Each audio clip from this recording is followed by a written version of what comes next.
right, thank you so much for staying with us. We continue with the conversation we've been having with Dr. Yamal Patel, who is a specialist in endometriosis surgery, and of course, Wadan Warui, an endometriosis warrior. Thank you so much once again for coming and for this conversation that we've been having thus far.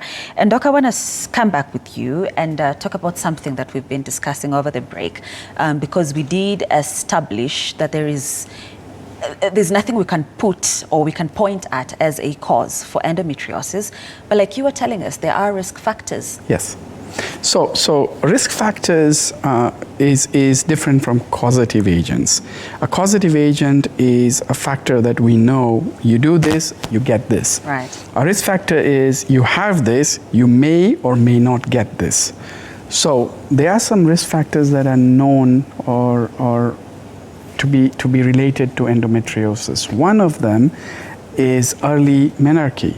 So with environmental changes and some of these our preservative and these fast foods and all that stuff, you've seen that many girls are now getting periods much earlier than they used to. That's true.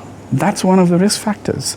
All right. Second thing is delayed periods. I mean delayed menopause. So you have a much longer period of the time that you get your menstrual cycle is a risk factor. A delay in initial childbearing.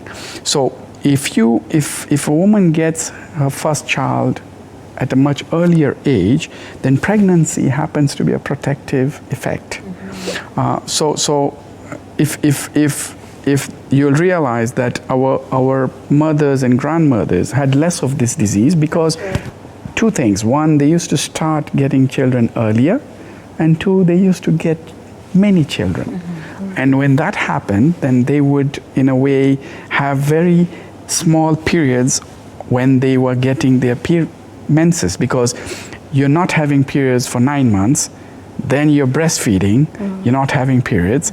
By the time you're having to get some period, you're on some contraceptive that again may stop your periods, and then you have your second pregnancy. So you're delaying or you're avoiding the period phase. So that used to protect them. So these are some of the risk factors. Another risk factor is repeated uterine or pelvic surgeries. I mean, any injury in that system can cause related endometriosis-like symptoms. Or there's something else called adenomyosis, which is also related, where the same tissue is growing now in the muscle as opposed to outside the uterus. And they are both related. They are like sister diseases, but they both have implications that are similar, pain-wise, heavy flow-wise, fertility-wise, so they could have impact on them. So repeated uterine surgeries or some uterine surgeries would be a risk factor. Mm-hmm. So this is how even repeated deliveries can be a risk factor for adenomyosis, not endometriosis. Mm-hmm. So these are some of the risk factors. Right. Okay. And Doc, I want us to talk about something that is close to many women, not all, but the whole issue on infertility or subfertility, like I was once told to not call it infertility, yes, but subfertility.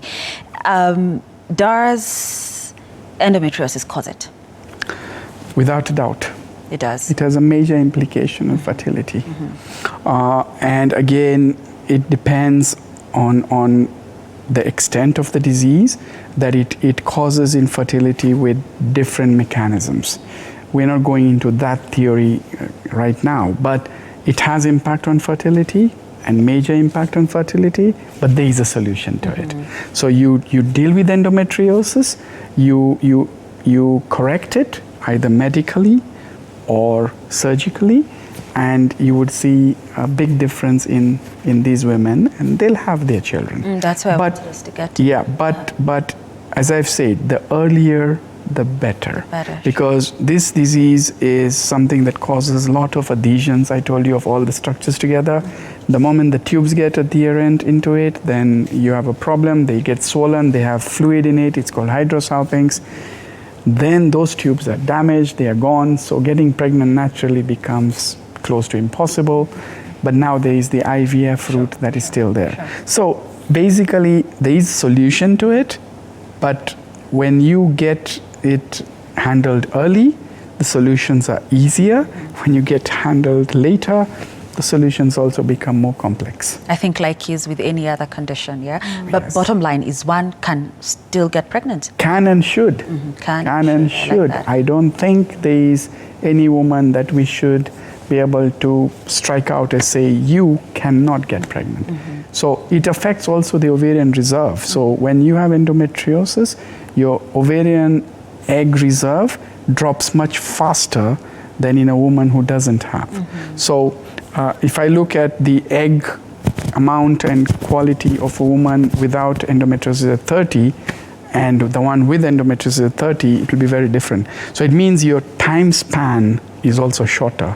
So you can't wait too long to say, oh, I'm only 34, 35. No, there is a difference if you have endometriosis and when you don't have endometriosis. Sure. Watanu, I want to ask something that I think is intrusive, and I like to say that you are free to let me know, to skip, to pass if it's too intrusive. Okay. But because we're on this subject of subfertility, my assumption would be that prior to getting the diagnosis, you probably Googled, about this condition, Yeah. and everything that Doc here is talking about, you've probably seen it online, and particularly this whole bit on subfertility, which Doc tells us it's not cast in stone, it's not the end. Yeah. I mean, when you Googled and saw that it could cause subfertility, was there any, say, fear in you as a woman? Because like I said, some women, most women really value this whole fertility thing and getting children. Not all, Yeah. not everybody wants to have a child, Yeah. but this society of ours assumes that everyone wants it. But what was it like, or how is it like? How was it like for you? I was scared, terrified actually, because I love kids. Like my nephews are my life. I love children a lot. And through my journey with Dr. Yamal, we've had these conversations so many times, especially after my second surgery, where some parts of my reproductive system had to come out because of how much they had been affected by the endo. I think for me, what has worked in terms of just getting over that fear and getting to a point where I am right now, that I feel very blessed regardless. I know when my time comes, I'll get that baby. But I've lost my train of thought. Don't worry. Take your time, breathe in, breathe out, sip some water. It's okay, it's fine. Yeah, so it is, and the way Dr. Amal has put it, in terms of sometimes homes and families being affected by people maybe not wanting to understand what someone is going through. I have had a relationship affected in the same way, because by the time I was being diagnosed in 2017, I was in a relationship with someone I thought I will be with, but that didn't work out. And in my heart, I do know that contributed to the relationship to the relationship ending. So, yeah. Okay. And I'm glad that you brought up the relationship topic, because I was headed there. Yeah. And again, intrusive, you're free to pass, but what place are you at right now in terms of relationships? Say, are you in one? Have you had this conversation with your partner? Is it a fear that you have, say, in your next relationship? Where are you at with this? I'm not ready to be in a committed relationship. I feel like my last relationship sort of messed me up. And then now I am very guarded in terms of who I let in and who I have this conversation with, like, intimately. So at this point, I don't think I am at a mental state where I want to be in a relationship and a committed relationship, unless down the line I find someone, or I meet someone who is like understanding, empathetic, someone who's ready to walk through the journey, because it's a journey. It's a long journey that is uncertain, sometimes with bad news every single time you go for your checkup. So I will need to have someone who is ready to be understanding and be empathetic. Yeah. All right. Yeah. We'll take that. Let's end that there. Okay, Doc, I want to ask something that I think we should have started with, when we kicked off this conversation, because there's period pain. And in fact, is period pain normal? Period pain should not be normalized, but there are situations where a girl can get pains during periods, and this is worded medically as dysmenorrhea. So there are two types of dysmenorrhea, primary and secondary. So it's the primary one that we are not usually worried about. It's never extreme, and it's usually not due to any cause. That's why it's called primary. And it is usually the type that you may hear some women describe as, that's what I used to have, and then I got my first child and my pain went away. So that's usually primary. And usually, given some hormonal treatment, we can differentiate whether it's primary and secondary. And obviously the second one is that this one keeps on progressively worsening. And then there's secondary, which is now due to some cause, and one of the causes is endometriosis. It's not always endometriosis. So period pain should not be equalized to endometriosis. But I say period pain should not be normalized. Period pain should be checked, and let us as the experts decide and tell you whether this is something you can manage and live with, it will settle down, or this is due to this, or this is possibly due to endometriosis. So it's one of the causes. All right. Let's talk about something you mentioned earlier, the management. I mean, how does one live with this condition? Right. So number one, endometriosis management is multimodal and should be multidisciplinary.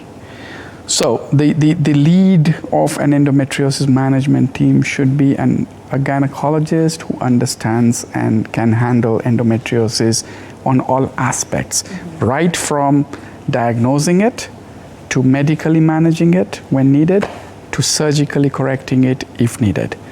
So in management, we have the medical options, we have lifestyle options, we have some natural options people have tried.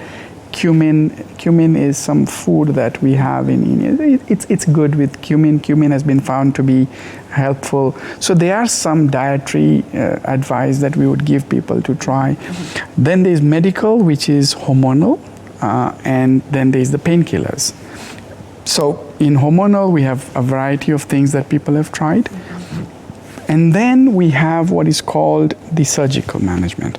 Now that's where it's very important, because what happens is this is not simple surgery.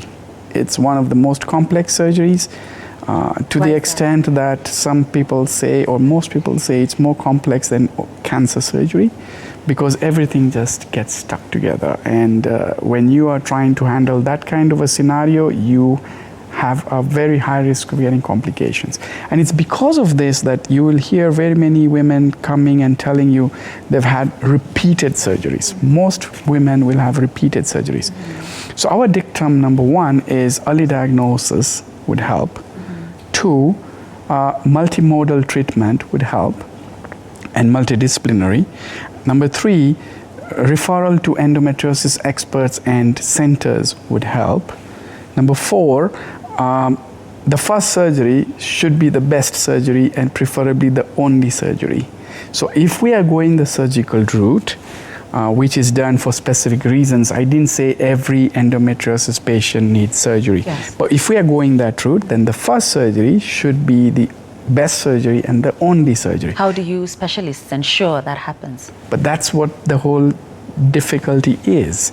So I think with correct guidelines and with correct referral systems, if they all land up into centers that deal with endometriosis, then we can handle that. Because if it's not done that way, then someone does the surgery, and then after a while the patient is still back with the same symptoms, and they say it's recurrence, but sometimes it's recurrence, but sometimes it's just residual disease. It's disease that never actually came out.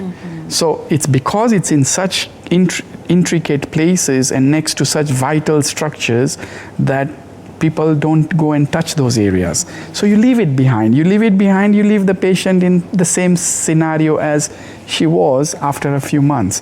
So this is what I was saying, that it should be done with an endometriosis expert in an endometriosis center with a multidisciplinary team, which includes a colorectal surgeon, a urology surgeon, a nurse specialist, a pain specialist, a psychiatrist or psychologist, a physiotherapist. So this is what an endometriosis center entails.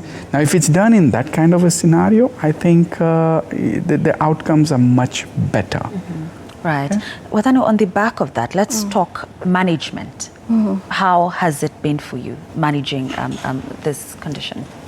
So I have had 2 surgeries before, and then I've also gone through the hormonal treatment. And the hormonal treatment is where I used to say I'm in menopause because the hormonal treatment, they actually, you go through it like someone who's in menopause. And one thing I learned from that is to extend grace to our mothers going through menopause, because I nearly lost my mind. It's crazy. And then definitely the pain, the management of the pain through medication and all that. Yeah. The cumin that Doc mentioned? Yeah, he has. Yeah. You did? Yeah. All right, okay. Doc, let's talk about misdiagnosis, which is pretty much what you were saying as you responded to the question on management, because in my research, I learned that appendicitis is a common misdiagnosis for women with endo. True, very true. Appendicitis is one of them. Bladder issues, interstitial cystitis is one of them. Irritable bowel syndrome is one of them. So there are so many of these things that someone will always be told about in a woman who has actually endometriosis, but is diagnosed and treated for so long without. So the statistics say, and this is worldwide, it doesn't matter whether we are in Kenya or in the first world country, the mean period from initial presentation of a girl with endometriosis to the doctor for some related symptom to a diagnosis, definitive diagnosis of endometriosis is actually 7 to 10 years. Now, with awareness and education, this is exactly what I'm trying to narrow down. Sure. So if we pick it up early, we pick it up at a milder stage, we pick it up at a more manageable scenario, and we can let these women and girls live a near normal life, not have issues with relationships, not have issues at workplaces and schools and colleges. So I think that's the goal of the whole idea. One more thing, I think when we are discussing management, I mean, if and this is categorical, I'm very categorical.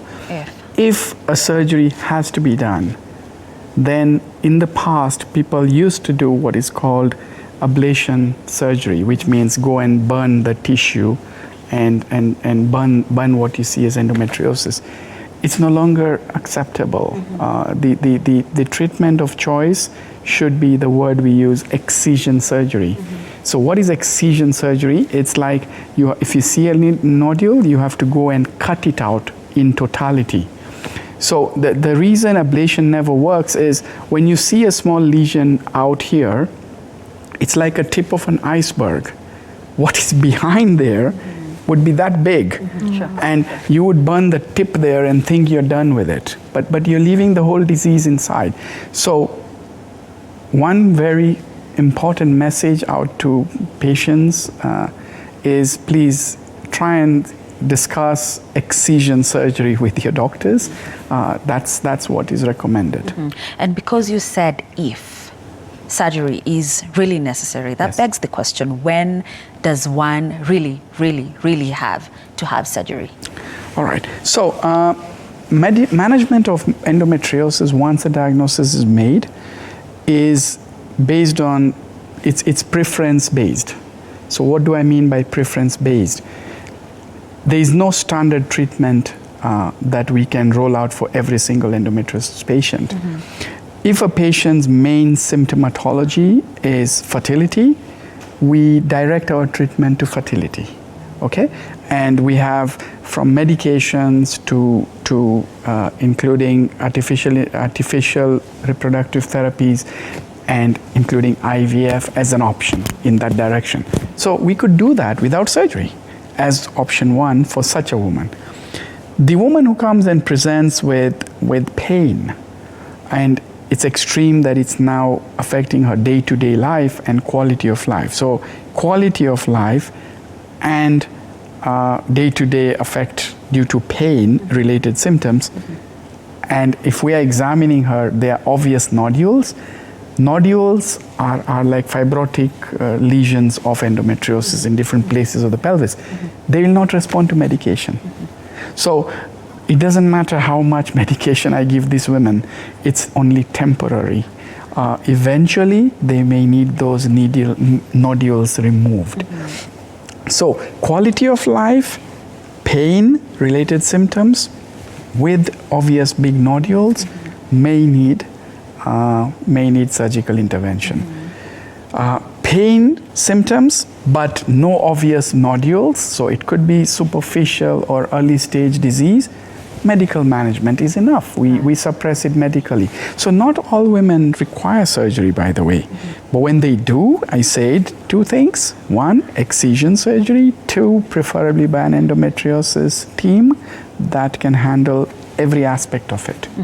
And because we have already established there is no cause, there is no causative agent to endometriosis, but we did say there were risk factors, which we talked about.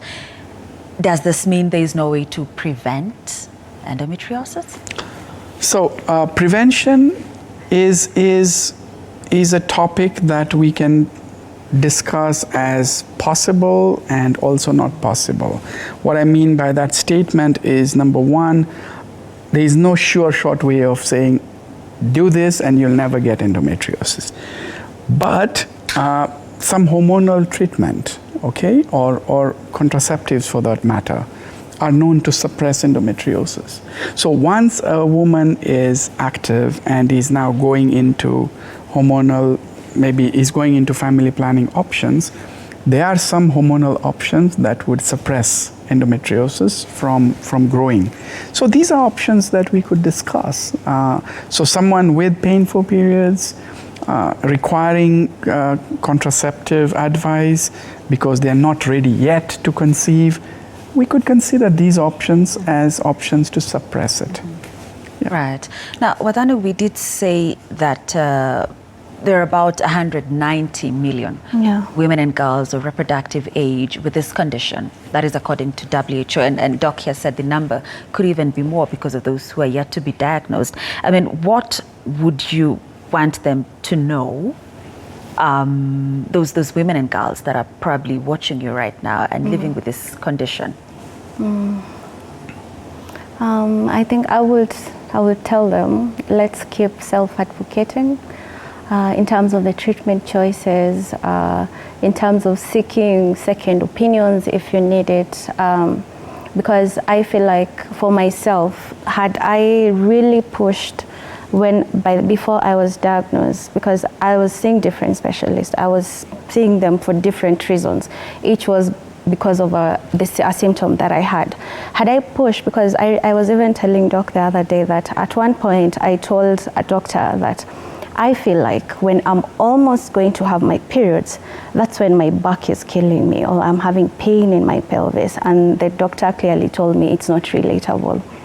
And had I pushed harder, because I knew what I was feeling, but because he seemed as a person with authority, I didn't push beyond him saying it can be that. So for me, I'll just like to tell girls to keep advocating for yourself. You understand your body than anyone else. You know what you're feeling, and you are not mad. It's there. If you're feeling it, it's there. So just keep pushing to get the right treatment. Right. Yeah. And Doc, as we wrap up, I want to ask a question that I got from one of our viewers, because, you know, we always put it out that we're having this conversation tonight. And someone asked I actually wrote it down so that I don't miss it. What happens if endometriosis is left untreated? So if it is endometriosis that I labeled as deep infiltrative endometriosis, which is the worst kind, so two things. One, it is progressive. And two, because it involves structures around the reproductive organ, you have to understand that there are many structures there. There is the bladder in front, there is the ureters on the side, which actually bring the urine from the kidney to the bladder, and there is intestines behind and above. So when it starts extending into those structures, now you'll get more issues related to them. So when it goes and involves the ureters, it compresses them and you can lose your kidney. When it goes and involves the rectum, it obstructs them, and it reaches a point these women actually cannot pass stool or they get obstruction. Now that is life-threatening, all right? If it goes into the bladder, it's now starting to bleed into the urine and obstructing. So when it goes into these surrounding structures, if it involves the nerves, that's now a totally different ball game. They are not even going to be able to walk. We have had patients who've gone into some sort of paralysis of some sort because the nodule compresses on some of the nerves and they can't move their leg now. They're paralyzed because of that. So untreated endometriosis is not something you want to wait for. That's true. Once diagnosed, once told you have endometriosis, do something about it would be my say. Most definitely. And we need to wrap up now, so I'll give both of you 30 seconds each to get your closing remarks. Wadanu, I want to start with you. Thank you, Grace. If you're feeling or are experiencing or know someone who's dealing with these things, the pain, whatever Doc has described, whatever I've talked about, please seek help. Seek help. Reach out to, even if it's Dr. Amal, they have a program that is very helpful. It's called laparoscopy mashinani, which also helps people who are not able to afford, because the treatment for endo is really expensive. Most insurance companies do not cover for it. So just seek help where you can, and more so I direct people towards Dr. Amal because they have the resources, the multidisciplinary functions. So yeah. Everything he was saying. Everything he was saying. Dr. Amal, you get the last say. Thank you, Grace. Endometriosis is not a death sentence, number one. Number two, awareness and education will make us pick it up early. Number three, pain is not normal. So don't normalize it, have it checked out. Number four, have referrals to a center that deals with it. We have our referral center called Third Park Hospital, which is actually an endometriosis multidisciplinary center with all the available options. And we also have Laparoscopy Mashinani, which is a trust that I'm part of, and we actually help women in the Mashinani with laparoscopic procedures for endometriosis. Number four, excision surgery when necessary, but surgery is not always necessary. Number five, fertility is definitely something they all should aspire for and they will get. Number six, all women, you need to get your good quality of life. Don't take it lying down. Have it diagnosed and treated. Most Thank definitely. you. You've summed it up so well, and a great place to end it. Thank you so much, Dr. Amal Patel, hysteroscopic and laparoscopic surgeon. Yes. I got it right. Finally, and a specialist in endometriosis surgery, and of course, Wadanu Warui, an endometriosis warrior. Thank you so much for your time and your contribution. We do appreciate it. Thank you Thank you. for watching. Thank you for your time and for your company. Okay, my